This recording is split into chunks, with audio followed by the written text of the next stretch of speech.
తెలియపరుస్తున్నాను. మన మధ్యలో దైవజనులు పరిశుద్ధరాజయ్య గారు ఉన్నారు. వారు మనతో ఉండడం సంతోషం. దేవుని వాక్యాన్ని శ్రద్ధగా విందాం.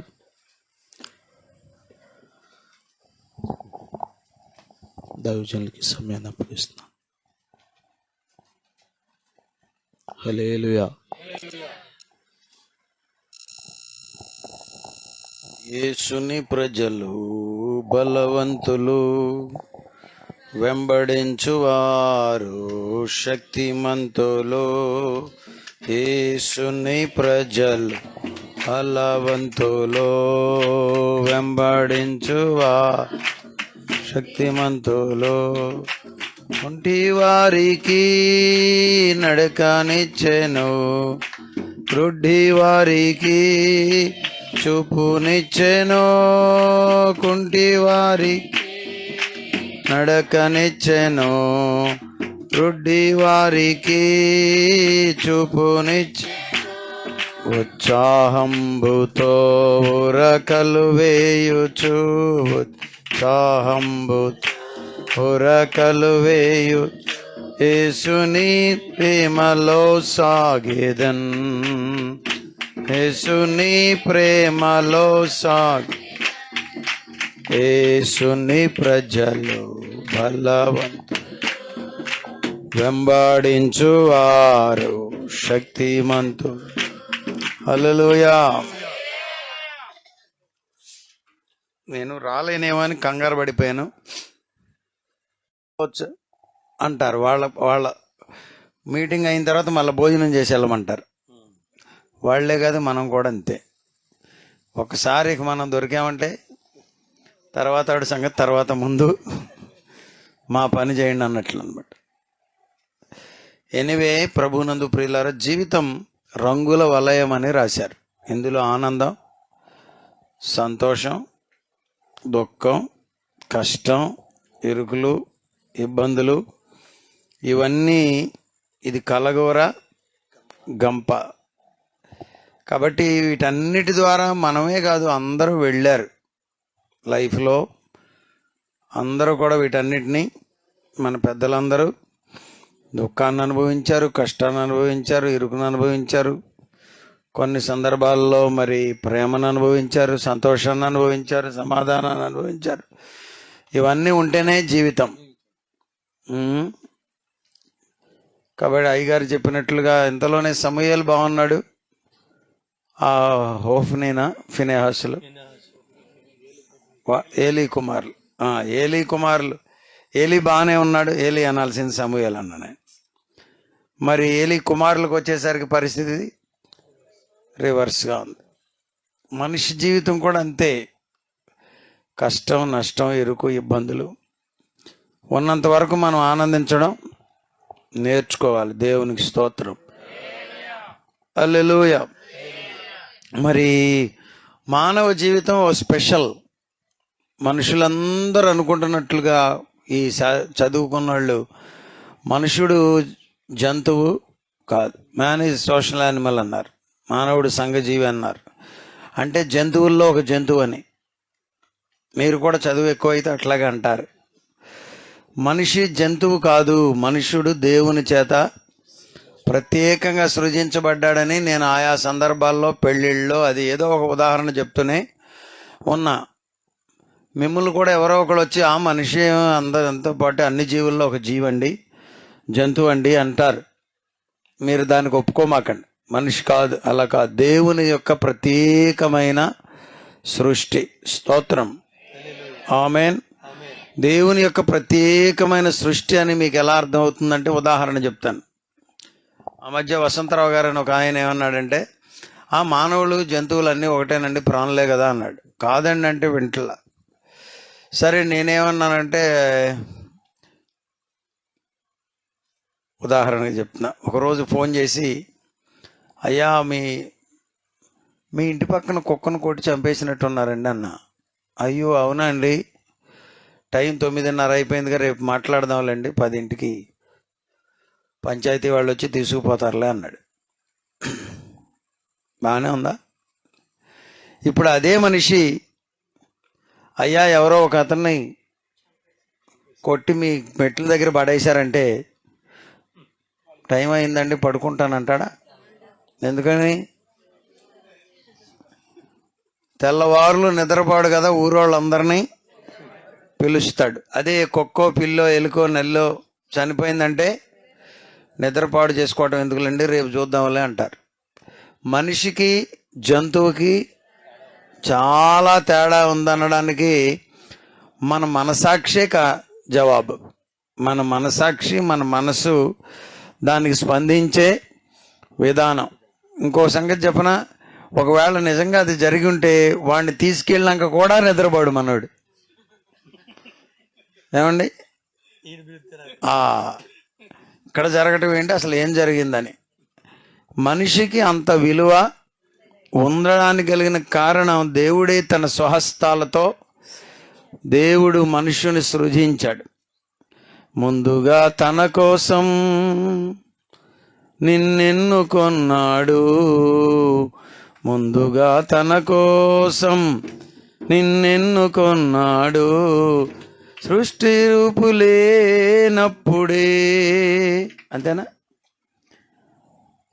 రూపులు లేనప్పుడు, భూమికి పునాదులు వేయబడక మునిపే దేవుడు క్రీస్తులో నిన్ను నన్ను ఎన్నుకున్నాడు. స్తోత్రం. ఈరోజు ప్రహర్షిత్ పుట్టినరోజు, అంతేనా? ఏడి ఓకే, నిద్రకు ఉపక్రమించాడు. 2 మాటలు నేను చెప్పి ప్రార్థన చేస్తాను. పుట్టినరోజు సందర్భంగా దేవుని మాటలు వినిపించడం వారికి మనకు కూడా మంచిది. ఏదైనా ఒక కార్యక్రమం ఉన్నప్పుడు ఏదో ఒకటి చేయాలని కోరుకుంటారు, ముఖ్యంగా స్త్రీలు. చేయకపోతే అవి ఏమీ చేయలేదా అని ఫీల్ అవుతారు. మీరు కూడా అవ్వండి, లేకపోతే మీరు స్త్రీలు కారు. అయితే చేయగలిగింది వాటిలో బెస్ట్ ఏదైనా ఉంది అంటే కూటం పెట్టి సువార్తను వినిపించడం, కూటం పెట్టి సంఘాన్ని బలపరచడం, ప్రయోజనకరమైన సమయాన్ని మలచడం. దేవునికి స్తోత్రం. అదే కొంతమంది పుట్టినరోజు అంటే సినిమాకు పోతారు, అవునా? పుట్టినరోజు అంటే షికారుకి పోతారు. మనము పుట్టినరోజు అంటే ఏం చేస్తాం? ప్రార్థన పెట్టుకుంటాం, అంటే దేవుని సన్నిధిలో గడపడం. ఇది మంచిది. స్తోత్రం. హల్లెలూయా. నేను గంటల తరబడి చెప్పను, కొన్ని విషయాలు మీకు చెప్పే ప్రయత్నం. యోహాను సువార్త 1వ అధ్యాయంలో నిన్న మేము కొన్ని విషయాలు ధ్యానిస్తున్నప్పుడు అక్కడ ఎలా ఉందంటే 43వ వచనం, మరునాడు ఆయన గలిలయకు వెళ్ళగోరి ఫిలిప్పును కనుగొన్నాడంట. స్తోత్రం. హల్లెలూయా. ఏమ్మా వింటున్నావా నువ్వు? మా ఊళ్ళ నుంచి వచ్చిన పిల్లలు. మరునాడు 3వ దినమున, అలా కొన్ని ఉంటాయి. మరుసటి దినము, లేకపోతే ఆ దినములైన పిమ్మట, లేక దినములైన తరువాత. ఇవన్నీ ఎందుకో పరిశుద్ధాత్ముడు రాయించాడు. అందులో మీరు తీసుకోవాల్సింది ఏంటంటే, మరునాడు అంటే ఎవ్రీ డే ఈజ్ కౌంటబుల్, ప్రతిరోజు లెక్కే అనండి. ఇంకోసారి అనండి. లెక్క లేదనుకుంటున్నాను నేను. చాలా మందికి జీవితంలో ఎన్నో రోజులు ఊరికే గడిచిపోతున్నాయి. అందుకే మీకు ఈరోజు ప్రహర్షిత్ పుట్టినరోజు సందర్భంగా ఒక చిన్న లెక్క ఏంటంటే, నోట్స్ పెట్టుకోండి. చిన్న నోట్స్ పెట్టుకుని జీవితకాలంలో ఎన్ని రోజులు ఉన్నాయో అన్ని పేజీలు రాయండి. ఎరా ఒక్క పేజీ, అమ్మో ఎందుకు పాస్టర్ గారు అన్ని పేజీలు వేస్ట్ చేయటం, ఏదో ఎకానమీలాగా అన్నట్లు అన్ని పేజీలు ఎందుకు వేస్ట్ చేయటం నేను చెప్తాను వినండి.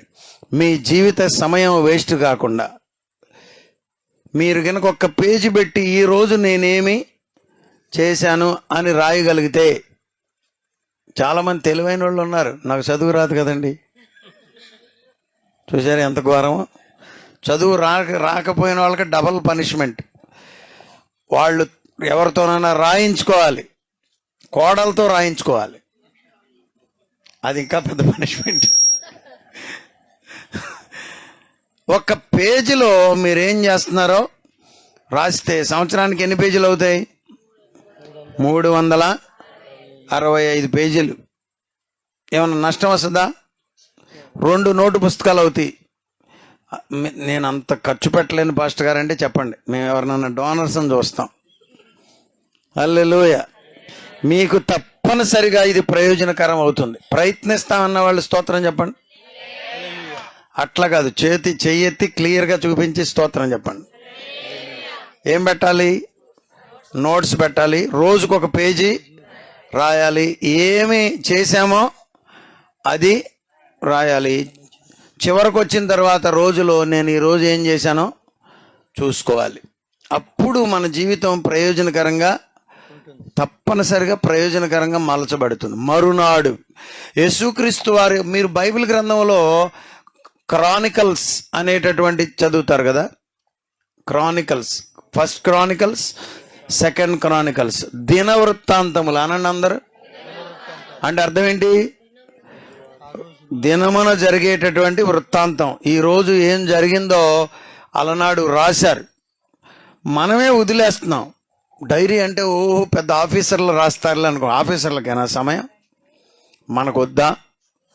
మీరు చేసింది రాయండి, ప్రభు పని రాయండి, గవర్నమెంట్ కొరకు ఏదన్నా చేస్తే అది రాయండి, కుటుంబం కొరకు ఏదన్నా చేస్తే అది రాయండి, ఏది కంపెనీ కొరకు చేస్తే అది రాయండి. పేజీలు అక్కర్లా, మరీ ఎక్కువ. కొంతమంది దేనిలోకి వెళ్ళినా వావరు, అంత వావరొద్దు, కొంచెం ఒక పేజీ రాయండి. యేసుక్రీస్తు వారంట మరునాడు 43వ వచనం, ఆయన గలిలయకు ఇంకా వెళ్ళలా. He wanted to go. వెళ్ళగోరి అన్నాడంటే అక్కడ ప్లాన్ ఉంది కదా. He has a plan to go. మన కూడా పరిచర్యలో, జీవితంలో అది అర్థవంతంగా ఉండాలంటే మనకు ఒక ప్లాను ఉండాలి. కొంతమందికి ఏ ప్లాను లేదు, రేపొద్దున ఏమైనా పని ఉందంటే ఏమీ లేదు. అంటే ఇక మధ్యలో ఎవరైనా తగిలారనుకో, వాళ్ళతో పడి పోవటమేక అంతే. అట్లా కాకుండా జీవితాన్ని ప్లాన్ చేయండి. యేసుక్రీస్తు వారు వెళ్ళగోరాడు. మరునాడు ఆయన వెళ్ళవలసి ఉంది. ఎక్కడికి? గలిలయకు వెళ్ళగోరి వెళదామనుకున్నదేమో గలిలయకు. ఈలోపు ఎవరు దొరికారంట? ఫిలిప్పు దొరికాడు. స్తోత్రం. క్రైస్తవులకు దేవుడు ఇలాంటి కృపనిస్తాడు. ప్రభువుని ఎరిగిన బిడ్డలకు బోనస్ పాయింట్స్ దొరుకుతాయి. వెళ్ళాలనుకున్నది ఎక్కడికి? గలిలయకు. చేయాల్సిన పని ఎక్కడుంది? గలిలయలో. వర్క్ అక్కడ. కానీ ఈ లోపుకి ఎవరు దొరికారు? చూసారా ఎట్లాగ అన్నాడుగా బైబిల్లో, వారు నిద్రించుచుండగా తన ప్రియులు, అది ఆ పదం కొరకు చూస్తున్నా, తన ప్రియులు నిద్రించుచుండగా ఆయన వారికి ఇచ్చుచున్నాడు. ఏమి ఇచ్చుచున్నాడు అనేది మనకు కొంచెం అర్థం అవ్వాలంటే కింద అన్నాడు, కుమారులు యెహోవా అనుగ్రహించు స్వాస్యము, గర్భఫలము ఆయన ఇచ్చు. పైన పదం పలికాడు కాబట్టి కాంటెక్స్ట్ ప్రకారం క్రింద ఆయన ఏమిచ్చుచున్నాడు? కుమారులను, కుమార్తెలను అని దీనిని బట్టి మనకు అర్థం అవుతుంది. స్తోత్రం. దాన్ని మీరు ఎలా అర్థం కొంతమంది దాన్ని నేను అనుకోవడం అంటే బైబిల్ కాలేజ్కి వెళ్ళినప్పుడు వాళ్ళు చేసేటటువంటి పెద్ద పనుల్లో ఒక పని ఏంటంటే, ఇది ప్రిన్సిపల్ గారు ఇక్కడ ఉన్నారుగా, అన్ని బెంగళూరు అమెరికానే పంపించమాకండి పిల్లల్ని, కొంతమందిని మన బైబిల్ కాలేజీకి కూడా పంపించండి. స్తోత్రం. మనకు ఒక నీచమైన కల్చర్ ఏముందంటే, ఇంట్లో అమ్మ నాన్న నచ్చరు, బయట వాళ్ళు మాత్రం అంకుల్ ఆంటీ, వాళ్ళు ఎంత బాగా. పరిచర్యలో కూడా అంతే. ఇక్కడ మాత్రం దూరపు కొండలు నునుపన్నట్టుగా ఉండి ఇక్కడ కూడా పంపించండి. సరే, ఎక్కడున్నాం మనం? బైబిల్ కాలేజీకి వెళ్ళినప్పుడు ఏమి నేర్పిస్తారంటే, బైబిల్ వచనాలను ఎలా సరి అయిన రీతిలో బోధించాలి, విభాగించాలి. ఇంకొక మాటలో చెప్పాలంటే హౌ టు ఇంటర్ప్రెట్, ఎలా దానిని వ్యాఖ్యానించాలి. ఉదాహరణ చెప్తాను.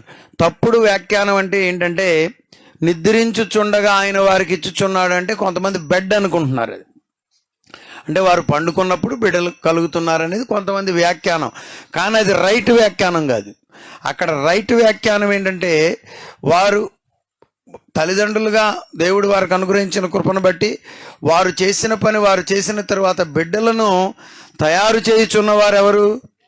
సృజించుచున్నవాడెవరు? సృజన అనే పదమే వాడాలి దానికి, సృష్టి కదా అది కదా. Is creating. మేకింగ్ వేరు. మేకింగ్ అనే పదం ఏంటంటే తయారు చేసేది అనేది ఏంటంటే ఆల్రెడీ ఉన్నదానిలో నుండి మట్టిని తీసి బొమ్మను చేయడం అనేది తయారు చేయడం అంటారు. అసలు లేని దానిని సృష్టించడం అంటారు. ప్రభువు మనుషులందరి సమస్త సృష్టిని సృష్టించాడు. దేవునికి స్తోత్రం. మానవునికి రూపురేఖలను కూడా దేవుడు ఏం చేస్తున్నాడు అమ్మా? తల్లిదండ్రులుగా వారు దైవ చిత్తానుసారంగా వివాహమైన తర్వాత వాళ్ళు కలిసేది దేనికైనా కావచ్చు. మా ఎకనామిక్స్ మాస్టర్ గారు ఎప్పుడో చెప్పారు, వారి శరీర వాంఛల కొరకు కావచ్చు. బట్ దేవుడు దాన్ని ఎలా మలుస్తున్నాడు? ఇక మిగిలిన పని నేను చూసుకుంటా, వదలండి అని గర్భంలో బిడ్డలను ఏం చేస్తున్నాడు? తన ప్రియులు నిద్రించుచుండగా ఆయన వారికి శ్రేష్టమైనది తయారు చేసి ఇస్తున్నాడు. మీరు చూడండి, ఇప్పుడు ప్రహర్షిత్ని ఏం చేస్తారు? అసలు ఎట్లా ఉన్నాడు, ఎట్లా మాట్లాడతారు? నిన్నేది ఒక డైలాగ్ అనుకున్నాం. ఏమంటాడమ్మా?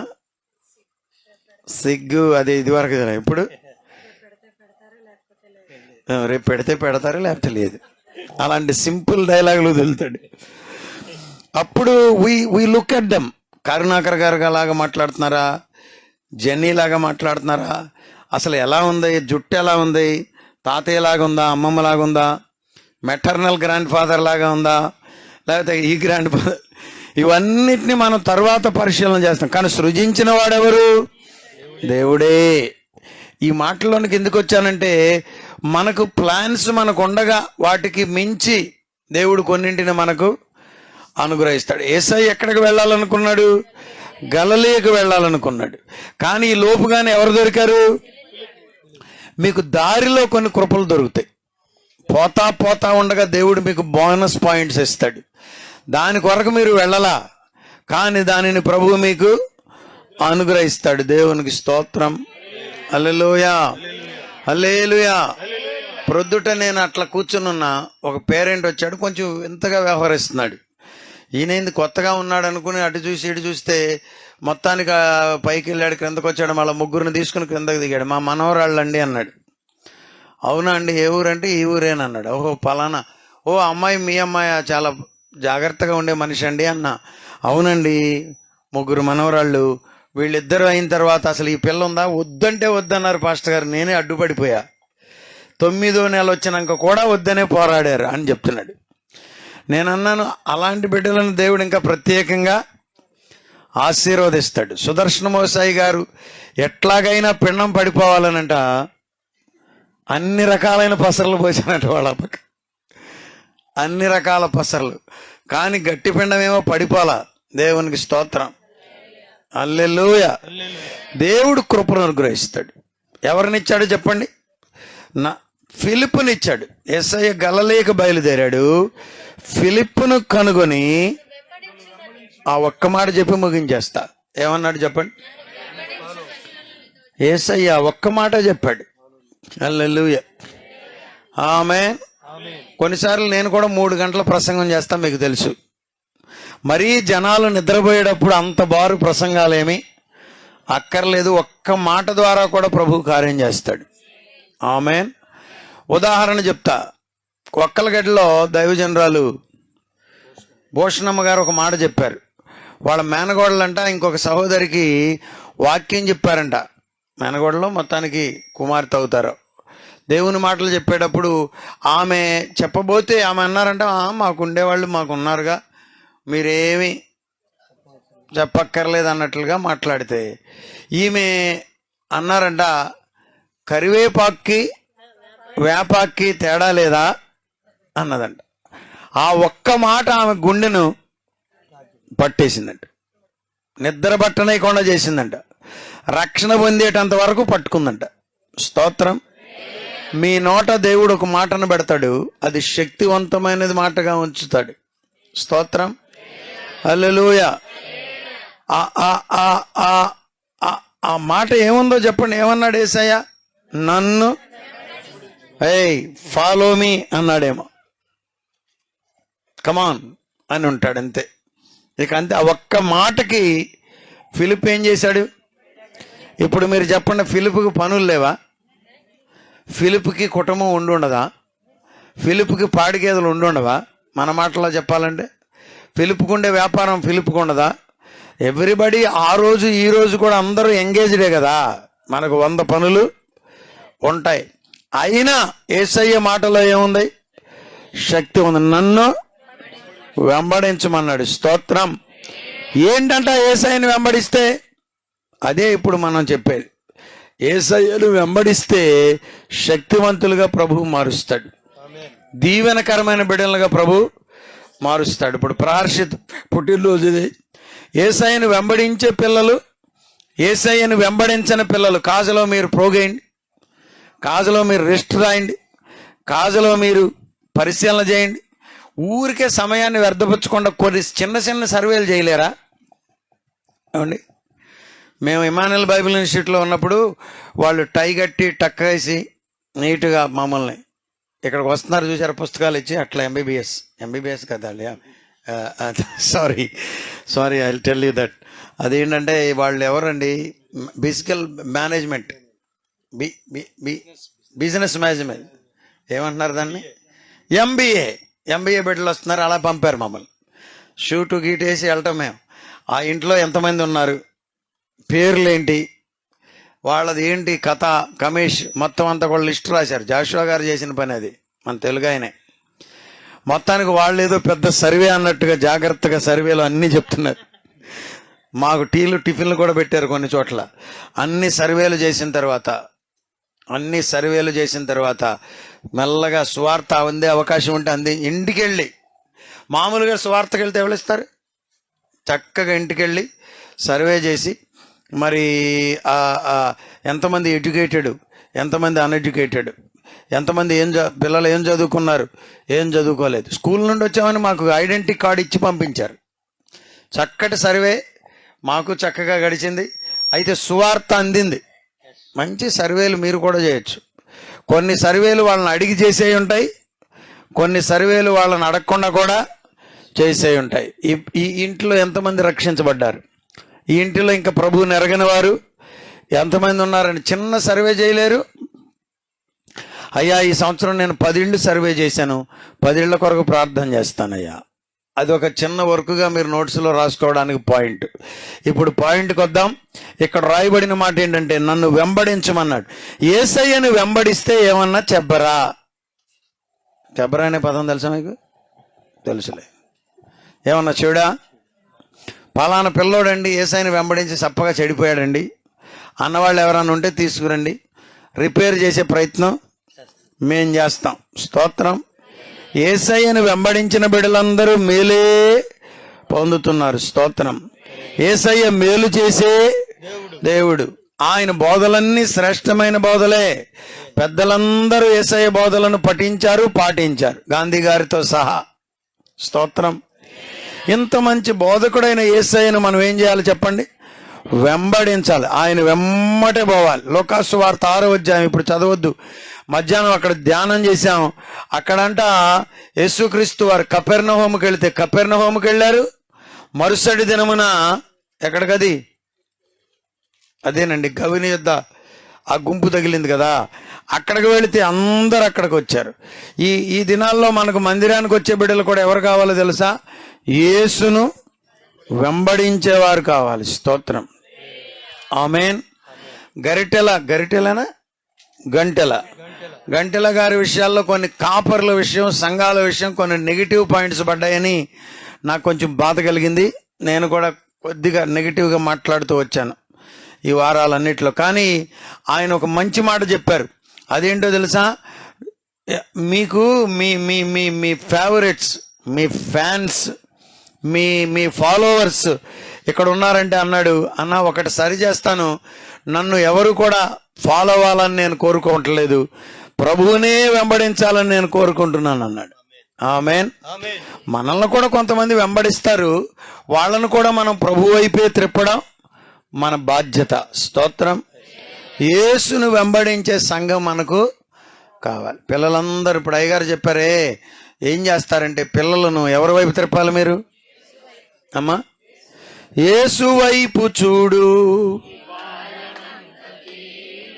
యేసు వైపు చూడు,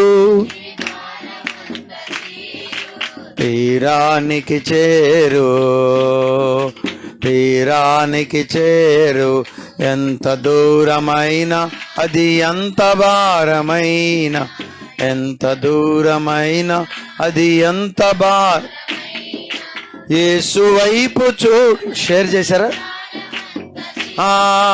యేసు వైపు చూడు, తీరానికి చేరు, తీరానికి నడచి నడచి అలసిపోయినావా, నడువలేక సొమ్మసిల్లి,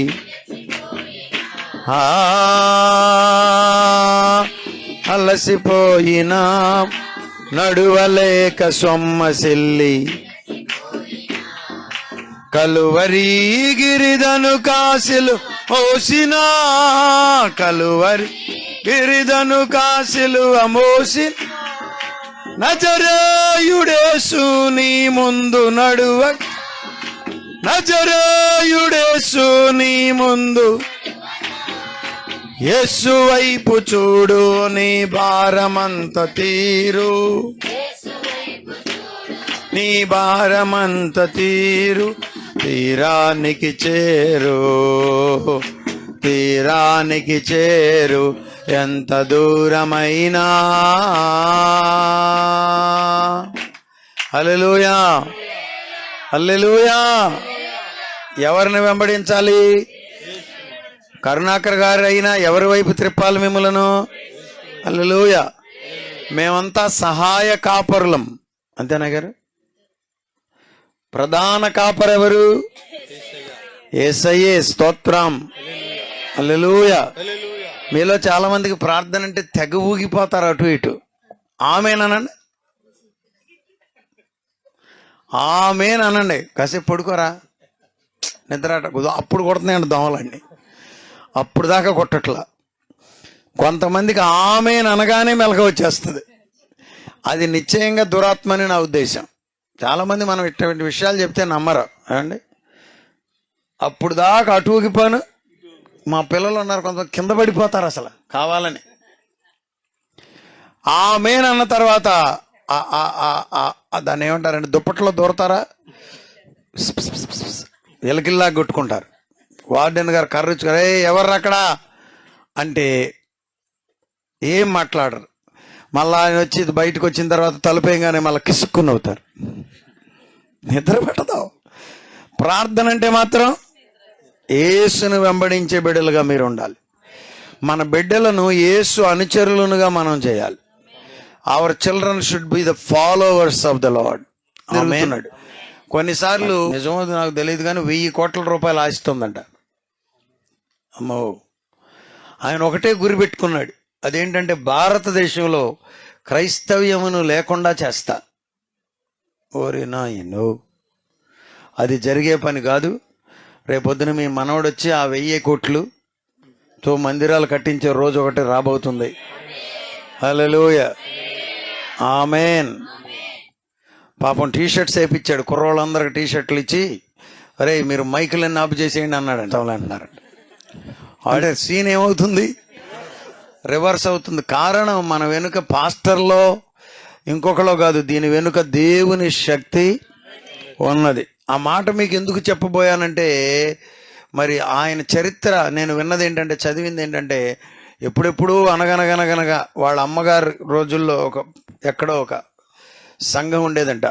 ఈయనేమో మిలిటరీలో నుండి డబ్బులు పంపించేవాడంట. ఒకరోజు వచ్చాడంట చూడటానికని అమ్మ ఎలా ఉందో. అటు చూద్దామని పాస్టర్ గారి ఇంటికి పోతే పాస్టర్ గారు శుభ్రంగా కాయల్లో మందు పోసుకుని తాగుతున్నాడంట. ఆ దెబ్బతో ఈయన ఏమైపోయాడు? రివర్స్ అయిపోయాడు. రివర్స్ అయిపోయి ఇప్పుడు ఏమంటున్నాడు? ఇన్నాళ్ళు నా డబ్బులని దశంభాగానికి పోయినాయి, అసలు ఇక దేవుడే లేడని అడ్డం తిరిగేశాడు. అట్లా ఏం కాదు. అందుకు మనం పాస్టర్లను వెంబడించేవారుగా కాకుండా యేసును వెంబడించేవారినిగా చేయాలి. స్తోత్రం.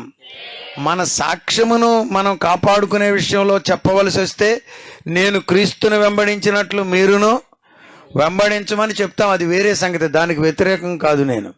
కానీ మనము వారిని త్రిప్పవలసింది మాత్రం యేసు వైపు. స్తోత్రం. మన పిల్లలు యేసును వెంబడించేవారుగా ఉండాలి. మీరు యేసును వెంబడించేవారుగా, సంఘములను సంఘబిడ్డలను మేమేం చేయాలి? యేసును వెంబడించేటట్లుగా చేయాలి. కొన్నిసార్లు పాస్టర్లే దేవుళ్ళు అయిపోయిన సందర్భాలు చాలా ఉన్నాయి. వాళ్ళకి ఎంత పిచ్చంటే ఇక పాస్టర్ గారి మీద ఈగ వాలిందో, వెనకట గంట ఒకడు కోతితో సహవాసం చేస్తే ఆ కోతి ఏం చేసింది? ముఖం మీద ఈగ వాలిందని రాయిట్ కొట్టిందంట. ఎవరిని? ఈగను. అలాంటి విశ్వాసులను తయారు చేస్తున్న దినాల్లో మనం ఉన్నాం. మీరు అంత ప్రేమ సేవకుని మీద వలకబోయవలసిన పనేమి? మీరు యేసును వెంబడించండి, సేవకుని ప్రేమించే కృప దేవుడు మీకు ఇస్తాడు. హల్లెలూయా. యేసయ్యను వెంబడించేవారు రైట్ ట్రాక్లో ఉంటారు. అబ్బా, తరువాత వచనాలు మీరు చదువుకోండి, ముగిస్తున్నాను నేను. తరువాత వచనాల్లో ఫిలిప్ ఎక్కడున్నాడు తెలుసా? యేసును వెంబడిస్తూ ఇంకా అనేక మందిని ప్రభు దగ్గరకు తెస్తున్నాడు. మేము ధర్మశాస్త్రములో మోషే పలికాడే ఆ ప్రవక్తను మేము చూచామయ్యా. ప్రవక్తలు ఎవరిని గురించి రాశారు? ఆ మెస్సయ్యను మేము చూచామయ్యా. మీరు యోహాను సువార్త చదువుతుంటే యోహాను సువార్తలో ఆ మెస్సయ్యను నేనే అన్నాడు ప్రభు. కొంతమంది చేరి అంటారు మిమ్మల్ని, యేసు ప్రభు బైబిల్లో ఎక్కడన్నా నేనే దేవుణ్ణి అని చెప్పాడా అంటున్నారు. ఆమె వచ్చిందే సమరయ స్త్రీ, ఆ మెస్సయ్యను అయ్యా అంటుంది. నువ్వు అంటున్నావే మెస్సయ్య అని. ఆ మెస్సయ్యను ఇంకా ఇంతకన్నా డైరెక్ట్గా ఏం చెప్పాలి కరుణాకర్ గారు? ఆమేన్. దేవుడు ఎట్టి కృప ప్రభువును వెంబడించే కృప మనకు దయ చేయునుగాక. ఆమేన్. హల్లెలూయా. ప్రార్థన.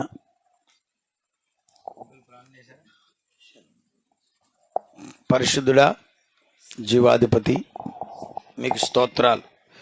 ఈ చిన్న కూడికను మీరు దీవించినందుకు స్తోత్రాలు. బిడ్డలు ఎంతో ఆసక్తితో, ఆనందంతో నీ సన్నిధిలో ప్రభువా నిన్ను కనుగొనడానికి రెడీగా కూర్చున్నారు. మీరేమో మమ్మల్ని కనుగొనే పనిలో ఉన్నారు. మీరు అలనాడు నాయన ఫిలిప్పును కనుగొన్నారు. మీరు వెదికే పనిలో ఉన్నారు. ఈ రాత్రి కూడా మీరు వెదుకుచున్నారు. అందుకని మీకు స్తోత్రాలు. దొరికిన బిడ్డలు ఆశీర్వదించబడతారని, నీకు దొరికిన బిడ్డలు దీవించబడతారని, నీకు దొరికిన బిడ్డలు నిన్ను వెంబడించే కృపను పొందుతారని నీ సేవకునిగా నేను పలికాను. పలికిన ప్రతి మాటను మీరు స్థిరపరచండి, ఆశీర్వదించండి, పరిశుద్ధపరచండి. యేసు నామమును అడుగుచున్నాము తండ్రి. ఆమేన్, ఆమేన్, ఆమేన్. హల్లెలూయా. రండి.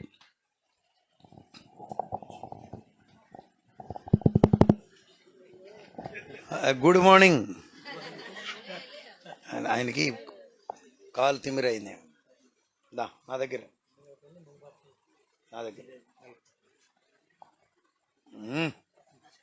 నీ పేరు చెప్పు. ప్రహర్షిత్. ఏ క్లాసు? 6th. స్కూల్ పేరేంటి? Good shepherd. ఏ ఊర్లో? కాదర్. ఈరోజు ఏంటి? పుట్టినరోజా? Right, very good. రండి. అది బట్ ఎక్కడ ఉన్నది చూడు, కత్తి ఎక్కడ ఉన్నాడు? ఇదిగో. హల్లెలూయా. రానా మరి, నువ్వు కూడా రానా.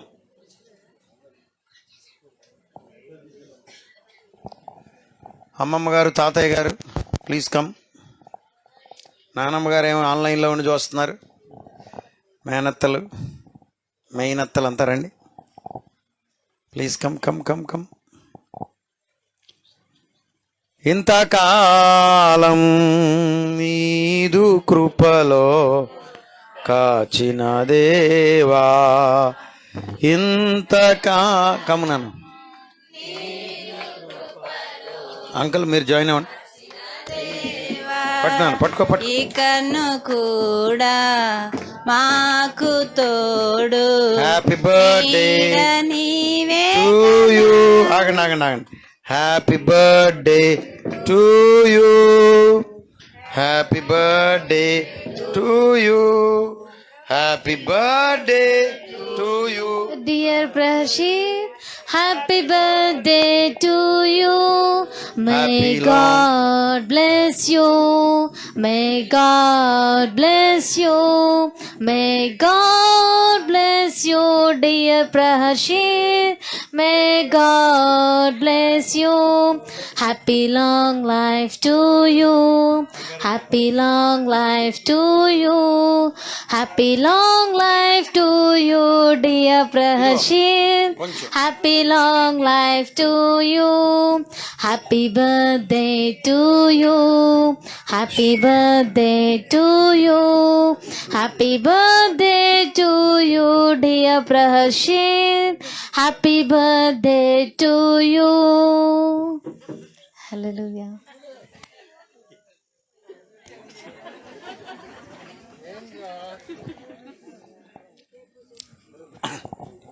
ఇంత లేట్ చేశారని కోపం వచ్చింది. కృపలను తలంచుచు కృపలను తలంచుచు ఆయుష్కాలమంతా ప్రభుని కృతజ్ఞతతో స్తుతింతున్. నాయుష్కాలమంతా ప్రభుని కృతజ్ఞతతో స్తుతింతున్. కృపలను పూర్ణ ఫోటో వరకే తలంచుచు బండి మారం చేస్తుంది. కృపలను పిల్లలందరూ రండి అమ్మా, తలంచుచు చిన్నపిల్లలు రండి. ఆయుష్కాలమంతా ప్రభుని కృతజ్ఞతతో స్తుతింతున్. నాయుష్కాలమంతా ప్రభుని కృతజ్ఞతతో స్తుతింతున్. హల్లెలూయా. ఆమేన్. నాకెంతో ఆనందమే. హల్లెలూయా. ఆమేన్. నాకెంతో ఆనందమే. సీయోన్ నివాసం నాకెంతో ఆనందం.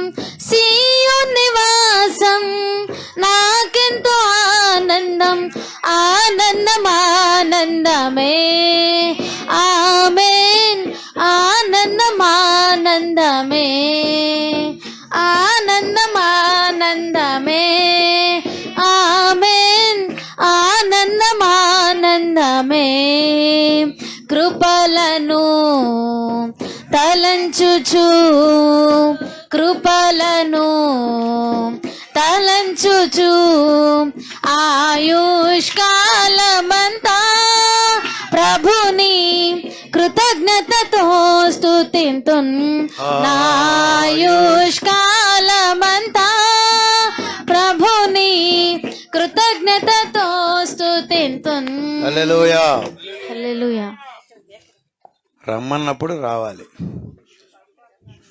పెద్ద స్త్రీలాగా వ్యవహరిస్తేట చదివేదేమో 6.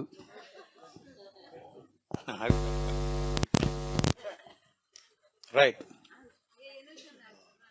ఏనోష్ రానా?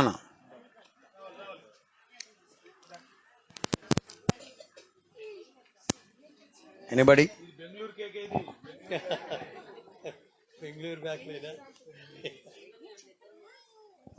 వదిలే వదిలే, కదిపిన కొద్ది ఎక్కువ.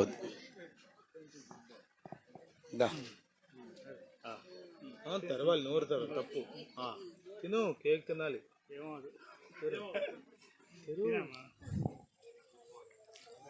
రైట్. మనం ఏం చేస్తాం, తినేవాళ్ళకి పెట్టట్లా. మా సంగతి ఏంటంటే చూస్తున్నారు వీళ్ళు. రైట్. మీ అందరికి వందనాలు. God bless you. పరిశుద్ధురా బిడ్డలందరినీ దీవించండి. ప్రహర్షిత్కు దీర్ఘాయువు దయచేయండి. సుఖజీవంతో కూడిన వత్సరాలు దయచేయండి. సహోదరి జ్యోతిమ్మ కొరకు ప్రార్థిస్తున్నాం. నీ కనికరము చూపండి స్వామి. గొప్ప కార్యమును జరిగిస్తారని నీ వైపు చూస్తున్నాం. మేలు చేయండి, వచ్చిన ప్రతి బిడ్డను దీవించి పంపండి. కృపలో మమ్మల్ని జ్ఞాపకం చేసుకునండి. క్షమించి నీ భద్రతను మాకు అనుగ్రహించండి. కరుణాకర్ గారికి అనుగ్రహించినటువంటి నాయన ప్రహర్షిత్తును దీవించండి. మైకిల్ని జ్ఞాపకం చేసుకునండి. నాయన సూజన్ను కూడా దీవించి మీరు ఎక్కల నీడ బిడ్డల మీద నుంచమని, సంఘములో ఉన్న పిల్లలందరూ అంచెలంచెలుగా దినదినాభివృద్ధి చెందడానికి సహాయం, అపవాది కన్ను లేకుండా వానిని లయపరచండి స్వామి. బిడ్డలందరికీ బహుక్షేమము దయచేయి, గొప్ప ఉత్తీర్ణత దయచేయి, శ్రేష్టమైన మందిరాన్ని అనుగ్రహించమని మహిమంతా మీకు ఆరోపించు. రేపు ప్రయాణం ఉంది, సుదీర్ఘ ప్రయాణం, సహాయం అందించమని మనవి చేయొచ్చు. యేసు క్రీస్తు నామములో అడుగుచున్నాము తండ్రి. మన పరమ తండ్రి దేవుని ప్రేమ, కుమారుడైన క్రీస్తు వారి యొక్క కృప, పరిశుద్ధాత్మ దేవుని యొక్క సహవాసం, ప్రియులారా కూడియున్న మనకు భూలోకంలో పరిశుద్ధులందరికీ సదా తోడయుండి నడిపించును గాక. ఆమేన్. అందరికీ వందనాలు. పర్లా వదిలేయండి.